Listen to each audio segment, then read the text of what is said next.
Rocking around the Christmas tree at the Christmas party hop. Mistletoe hung where you can see every couple tries to stop. Hello, friends, and welcome back to BookTube with Jenny Lewis. I'm in a festive mood today. So, sometimes you just want to ring those bells and celebrate. I'm not really celebrating this book, Big Magic by Elizabeth Gilbert, as I only actually give it a 3-star rating. But what I am celebrating is the story she shares at the very beginning of the book. That story itself is worth 5 stars. And if you stick around long enough, I'll read it out loud to you. So, why though am I festive?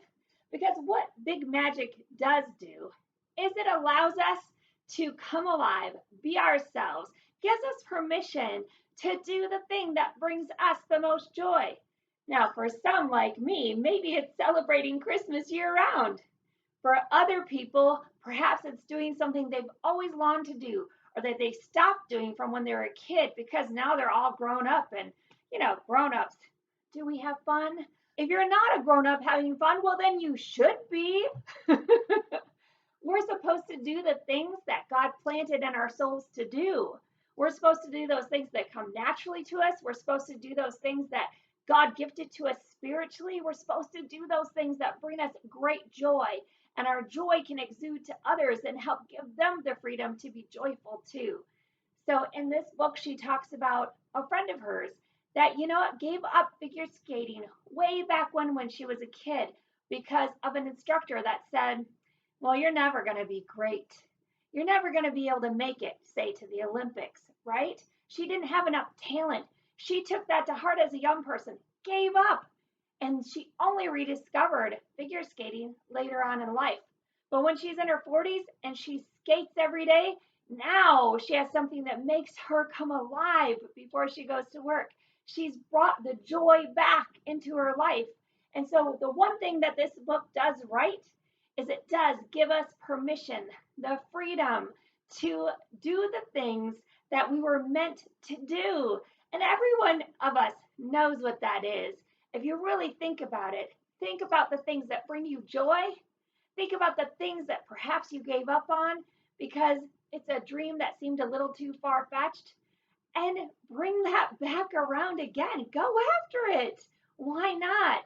Because you know what? We only live once, right? We only live once. So give it all you've got and don't stop until you have a joyful life every day. Something that fills you up, something that makes you smile, something that makes you sing. Big Magic, Creative Living Beyond Fear by Elizabeth Gilbert. The reason why I give this only 3 stars, here it is, folks. Outside of the first few pages, little nugget of brilliance that just is so good. Outside of that, this book is an average read, to be honest. Now, it has Elizabeth Gilbert's voice. You'll recognize it. You'll hear her in it. It is transparent. It is authentic. That makes it good. But all these kind of books about being yourself, bringing yourself joy, defeating fear, all of these types of books, they are average because really we've heard it before. It's just packaged differently or it's written in a different voice. And kudos to you. If you're a writer and you want to write about Big Magic, if you want to share about how to step over fear, write that book. Because I'm sure you have an audience that you can reach that perhaps Elizabeth Gilbert can't or didn't. And so we still need repetitiveness. Each generation needs its own representation found from an author within a book to pump you up. And so, everybody needs that in their life. And so even if it makes it average because there's nothing new under the sun, doesn't mean that you shouldn't write that book, friends. Still write it. A 3-star read is still a good read.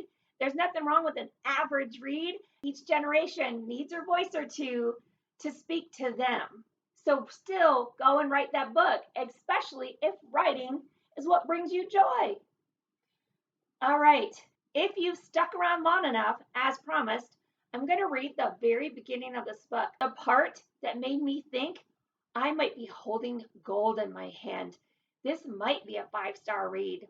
And even though it ended up being average for me, doesn't mean that you shouldn't get it just to be able to hold this hidden treasure in your hand. Once upon a time, there was a man named Jack Gilbert who was not related to me. Unfortunately for me, so says Elizabeth Gilbert. Jack Gilbert was a great poet, but if you've never heard of him, don't worry about it. It's not your fault. He never much cared about being known, but I knew about him and I loved him dearly from a respectful distance. So let me tell you about him. Jack Gilbert was born in Pittsburgh in 1925 and grew up in the midst of that city's smoke, noise, and industry. He worked in factories and steel mills as a young man, but was called from an early age to write poetry. He answered the call without hesitation. He became a poet the way other men became monks, as a devotional practice, as an act of love, and as a lifelong commitment to the search for grace and transcendence. I think this is probably a very good way to become a poet, or to become anything really that calls to your heart and brings you to life. Jack could have been famous, but he wasn't into it. He had the talent and the charisma for fame, but he never had the interest. His first collection, published in 1962, won the prestigious Yale Younger Poets Prize and was nominated for the Pulitzer. What's more, he won over audiences as well as critics, which is not an easy feat for a poet in the modern world. There was something about him that drew people in and kept them captivated. He was handsome, passionate, brilliant on stage. He was a magnet for women, an idol for men. He was photographed for Vogue, looked gorgeous and romantic. People were crazy about him.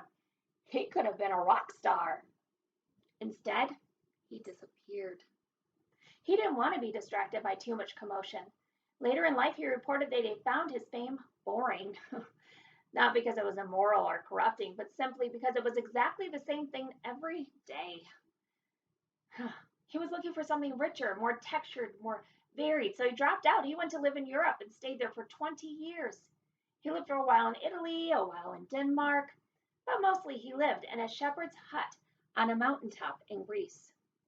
There he contemplated the eternal mysteries, watched the light change, and wrote his poems in private.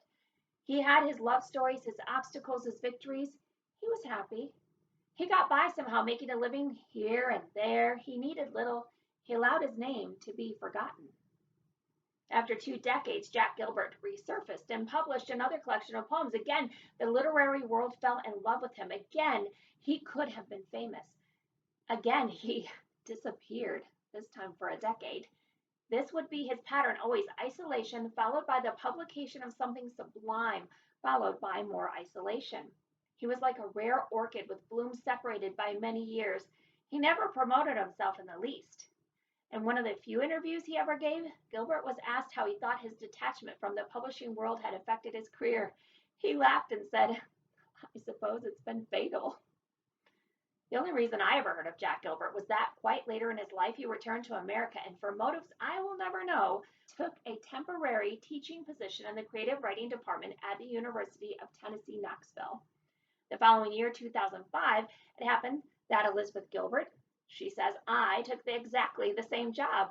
Around campus, they started jokingly calling the position the Gilbert Chair. I found Jack Gilbert's books in my office, the office that had once been his. It was almost like the room was still warm from his presence.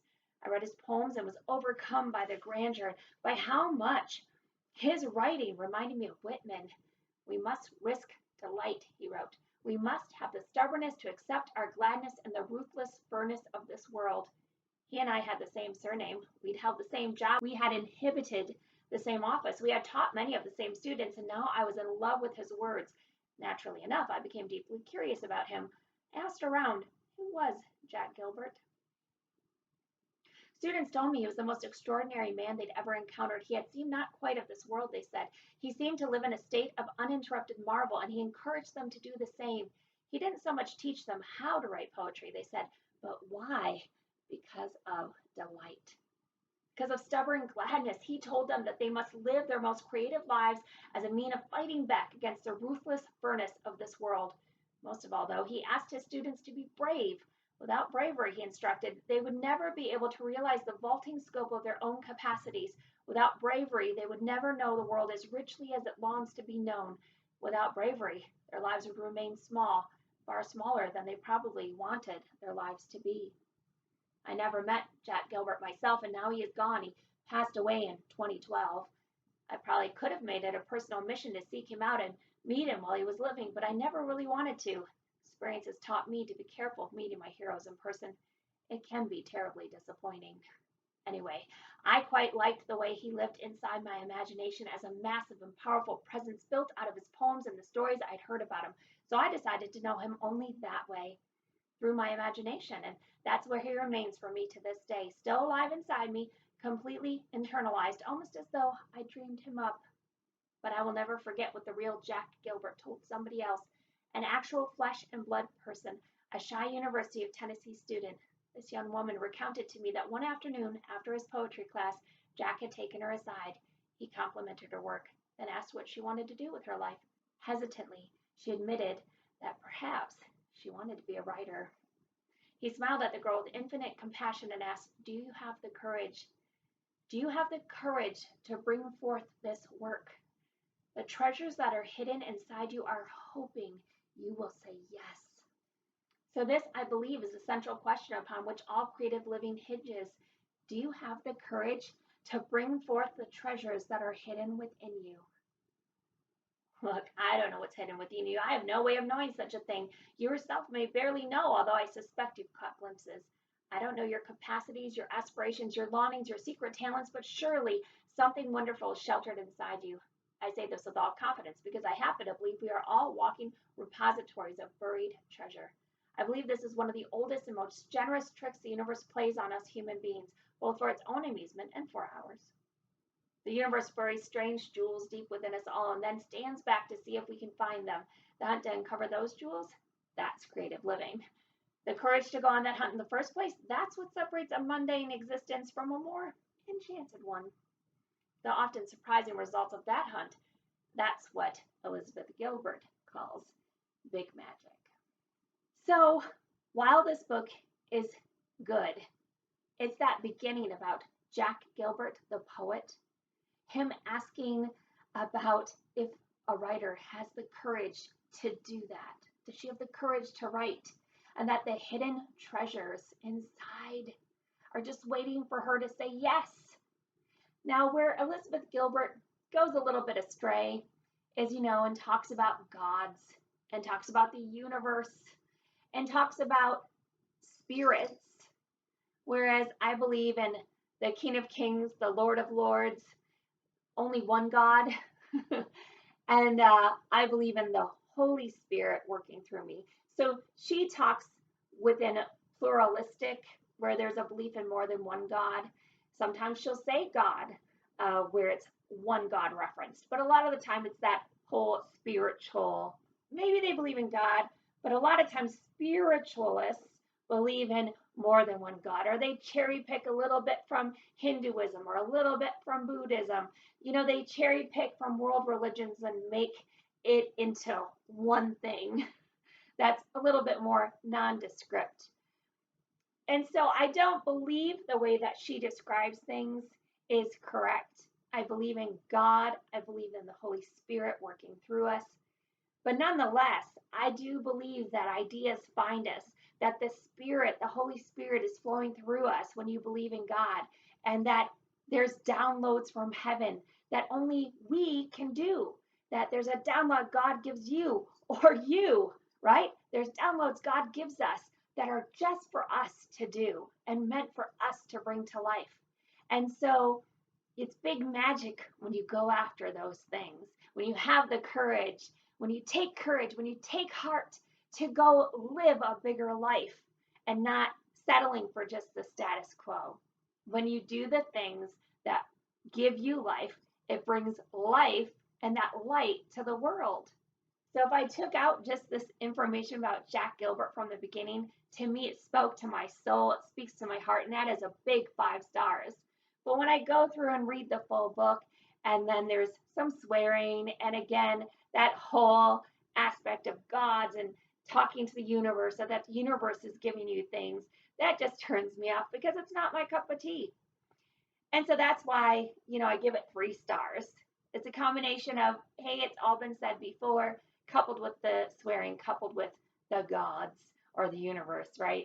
It's just a little bit of a turnoff, even if she's saying it in a new way with the big magic. Nonetheless, it is a good book. It is a good read. There's some great nuggets to take out of it. Of course, some good sentences that maybe we could reference or keep to look at later to be inspired by. But for me, again, there's nothing new under the sun outside of learning about Jack Gilbert. I loved that part. Of course, poetry also speaks to my heart. And so, in closing, friends, do what brings you to life. For me, it's Christmas. So, again, one more time, rocking around the Christmas tree, let the Christmas spirit ring. Later, we'll have some pumpkin pie and we'll do some caroling. You will get a sentimental feeling when you hear voices singing, let's be jolly, deck the halls with boughs of holly, rocking around the Christmas tree, have a happy holiday. Everyone dancing merrily in the new old-fashioned way. Okay, friends, I hope you enjoyed your time with me, Jenny Luez. And if you did, please like this video, subscribe to this channel, and I hope to see you again. Thank you so much, friends. Until next time.